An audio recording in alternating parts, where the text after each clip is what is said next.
Bonjour à tous, bon début de semaine, il est 8h10 dans la matinale RCF et ce matin, notre grand invité est un médecin généticien, un spécialiste de l'éthique et du handicap, un homme qui marche et qui pense. Axel Kahn, bonjour. Bonjour. Vous êtes un scientifique, un homme de gauche, vos engagements sont nombreux. Je voudrais en noter au moins un ce matin, vous êtes le président de la FIRA, c'est la Fondation internationale pour la recherche appliquée au handicap. Nous en reparlerons au cours de cet entretien. Vous êtes aussi un homme de plume, auteur de nombreux livres. Alors on va citer les deux derniers. L'éthique dans tous ses états, c'est publié aux éditions de l'Aube, c'est un essai, un court essai. Et puis une autobiographie intitulée Chemin au pluriel, et publiée chez Stock. Avec vous, on va parler ce matin d'éthique et de recherche scientifique. Mais avant cela, jetons un œil sur l'actualité politique de ce week-end. Après presque 4 mois de manifestations hebdomadaires, le mouvement des Gilets jaunes a connu samedi avec 28 600 manifestants. Pour son acte 17, sa plus faible mobilisation. Alors Axel Kahn, en 2013, vous aviez fait un tour de France et rencontré ces populations qui se sentent mises sur la touche. Je crois que vous utilisez même le terme de sécession. Comment vous avez regardé ce mouvement des Gilets jaunes ? À dire vrai, j'avais à la fois prévu et pas prévu ce mouvement. Dès 2014, j'étais allé avertir François Hollande à l'Élysée au cours d'un déjeuner que nous avons partagé, en lui disant que si on n'y prenait pas garde, les populations de ces territoires jadis industriels et aujourd'hui totalement ravagés, pour lesquels l'avenir était très sombre, une aggravation d'un présent qu'ils ne supportaient plus. Alors ces populations de plus en plus allaient faire sécession, on va dire, de la normalité d'un discours gestionnaire de la République, et cela se manifestait déjà, et cela s'est aggravé, ou de moins à continuer, par une bascule importante dans le vote pour le Front National.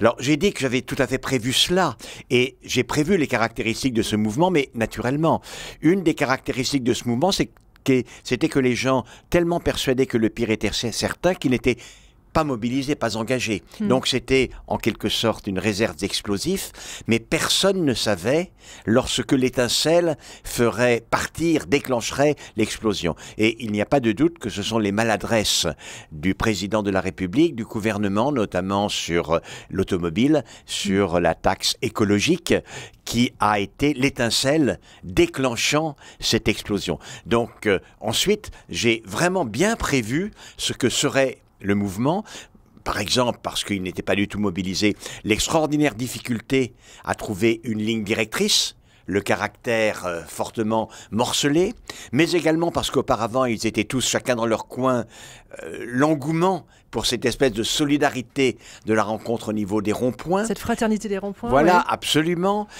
Certaines des manifestations, car cette population, et tous les sondages l'ont montré encore récemment, le seul parti auquel une liste Gilets jaunes prend, c'est le Rassemblement national, vous l'avez vu, et ça a été confirmé. Et donc, le fait que ces populations, même si elles ne sont pas très politisées, il n'empêche qu'elles votaient pour le Front National, explique certaines des dérives, certaines des manifestations que l'on a vues, et donc j'ai très bien suivi, et de ce point de vue-là, quand le mouvement a été déclenché en novembre, sur mon blog, j'ai à peu près tout décrit du mouvement. Le grand débat, c'est une bonne réponse. Vous qui êtes un homme de parole, d'échange, de dialogue.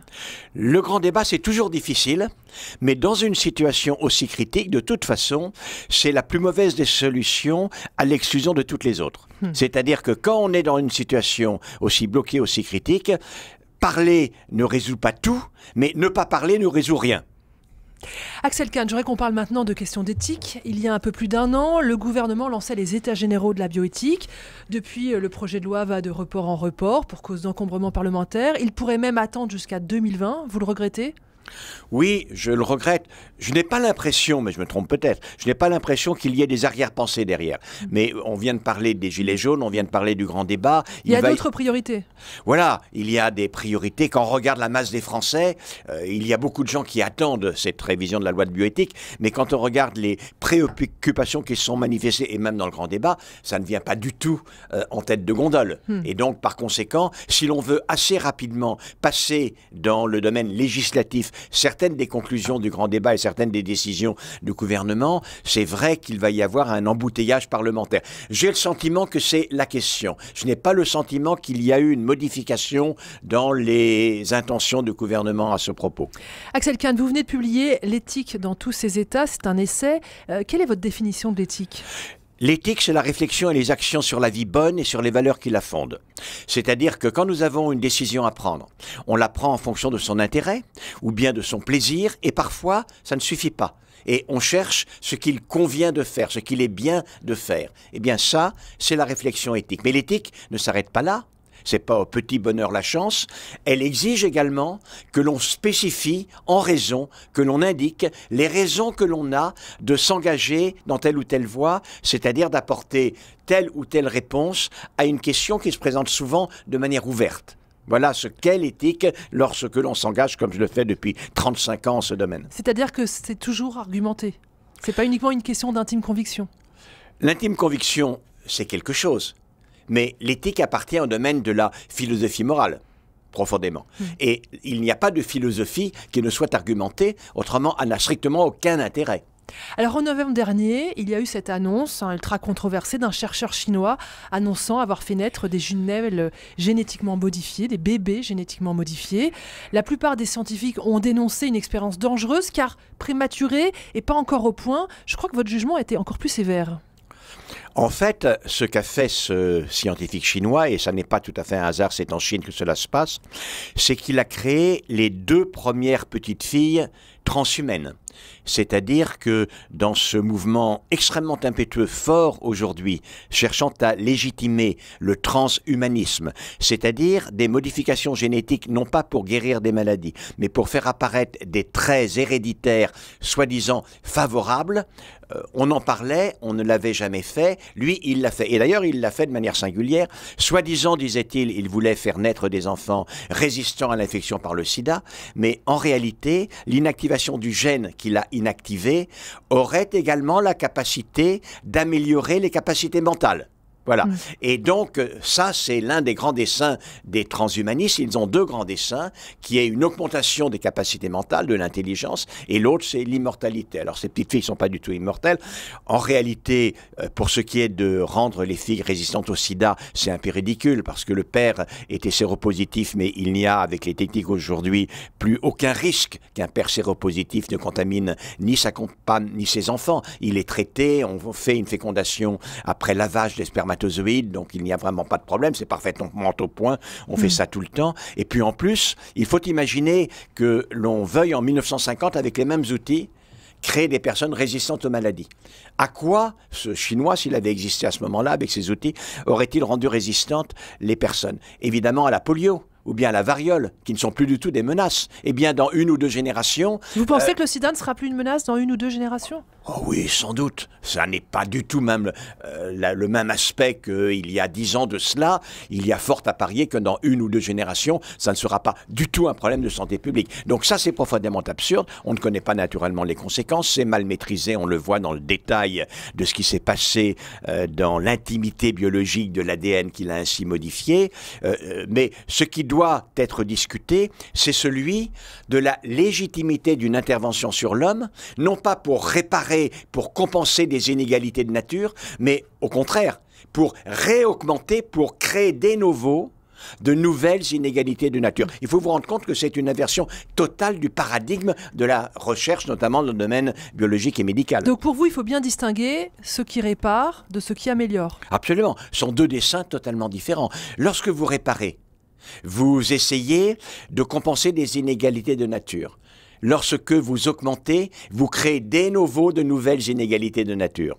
Mais j'en reviens aux maladies. On a parlé du sida, mais il y a d'autres maladies, d'autres handicaps qui terrifient beaucoup de parents. Et vous dites qu'il faut mieux travailler à soigner ces maladies, à trouver des traitements, plutôt qu'à les déceler dans le génome humain, c'est ça?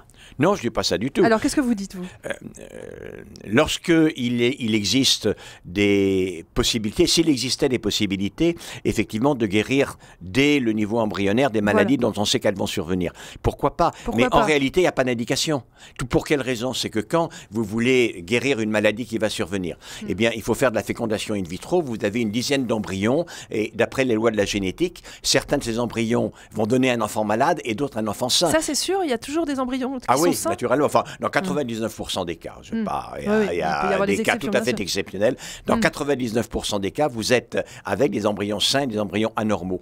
Quoi que l'on pense du tri d'embryons, c'est tout de même mieux de mettre dans le ventre de la maman, de la future maman, des embryons sains, plutôt que de prendre justement les mauvais, essayer de manière incertaine de les traficoter pour les réparer.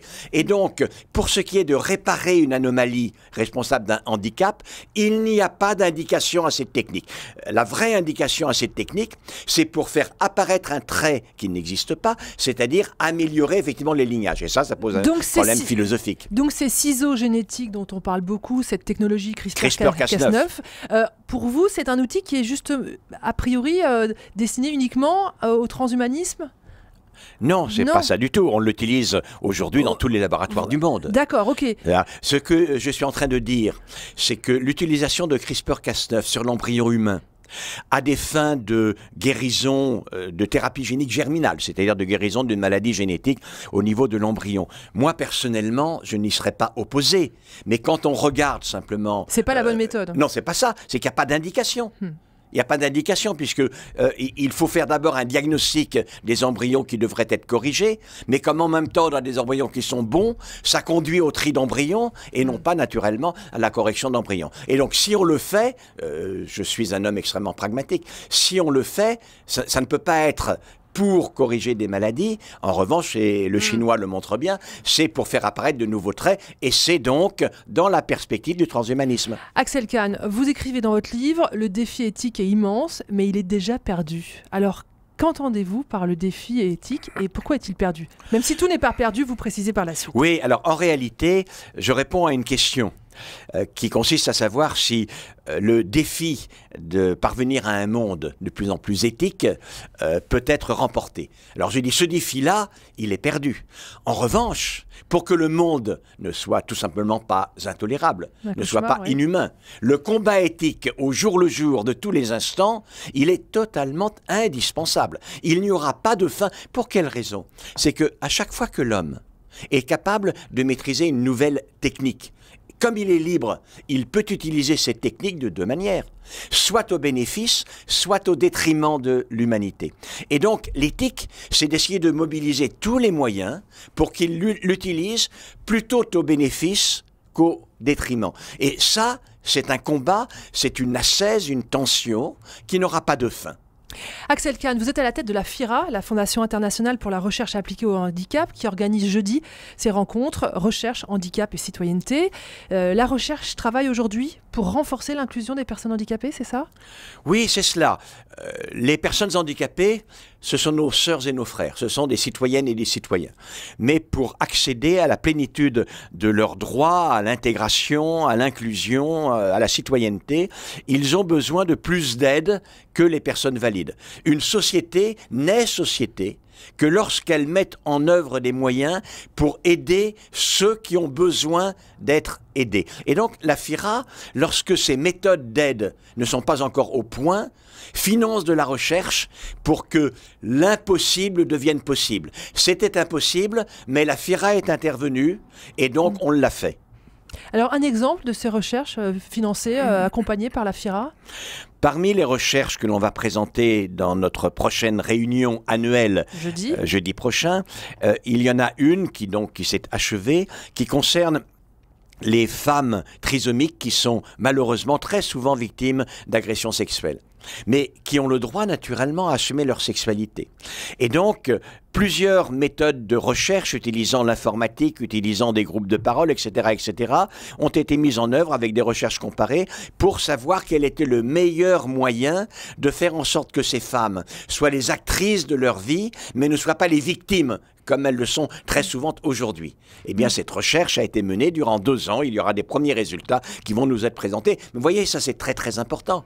Ces femmes, malgré leur trisomie 21, naturellement que sont des citoyennes. Et ces citoyennes doivent être protégées par la société. Mais ça n'est pas facile. Et en même temps, elles ne doivent pas être infantilisées. Et donc, la FIRA est là, elle finance, elle recueille des fonds pour permettre cette recherche d'être menée. Un mot très rapidement peut-être sur cette étude que vous avez financée aussi sur les malades qui sont en situation végétative, chronique ou post-relationnelle. Oui, et même on présentera les résultats. C'est une recherche surtout sur les conditions dans lesquelles la vie des soignants et la vie des familles peut être facilitée autant que possible. Naturellement, il y a quelque chose de très désespérant dans la pérennité de cette situation, dans l'absence de vie relationnelle, de contact avec ces personnes en état végétatif, aussi relationnel. Et pourtant, lorsque les familles réellement le veulent garder le lien, il faut absolument qu'elles puissent à la fois garder le lien et que les professionnels puissent travailler et qu'ils vivent aussi. Ils ne peuvent pas investir toute leur vie dans cette relation si douloureuse avec cette personne en état végétatif aussi relationnel. Et ça, il faut là encore que l'on trouve de nouvelles méthodes pour améliorer cela. Axel Kahn, dans un précédent livre, vous rendiez hommage à votre père. Ces derniers mots pour vous, soient raisonnables et humains, c'est ce qui guide toute votre vie et vos engagements? Oui, c'est ce qui guide ma vie. Je ne peux pas vous dire si je l'ai été ou pas. Mais en revanche, je crois que j'ai essayé. Raisonnable et humain? Voilà, l'éthique c'est cela. L'éthique c'est d'être humain et de pouvoir en raison indiquer pourquoi on a privilégié telle ou telle solution. Merci beaucoup Axel Kahn d'avoir été notre grand invité. Et puis je rappelle, ces 2 livres, mais il y en a d'autres, L'éthique dans tous ses états, aux éditions de l'Aube, et puis votre autobiographie, Chemin, et c'est publié chez Stock. Merci beaucoup. Au revoir.